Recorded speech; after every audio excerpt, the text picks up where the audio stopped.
President Biden could end this crisis and prevent a war with Russia by doing something very simple, guaranteeing that Ukraine will not become a member of NATO.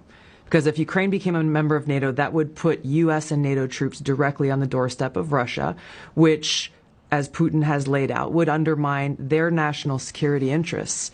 The reality is that it is highly, highly unlikely that Ukraine will ever become a member of NATO anyway. So the question is, why doesn't President Biden and NATO leaders actually just say that and guarantee it? Which begs the question of why are we in this position then? If the answer to this and preventing this war from happening is very clear as day, and really it just points to one conclusion that I can see, which is they actually want Russia to invade Ukraine. Why would they? Because number one, it gives the Biden administration a clear excuse to go and levy draconian sanctions, which are a modern day siege against Russia and the Russian people. And number two, it cements this Cold War in place.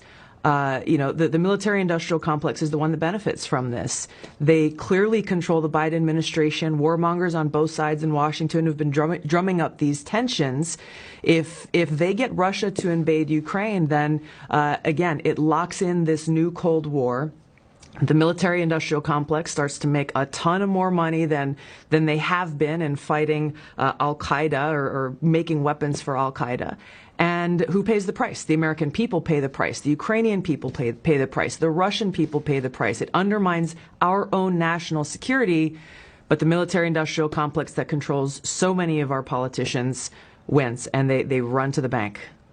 You've seen this from both sides as a lawmaker and a member of our armed forces, so I think you've got a credible view on this.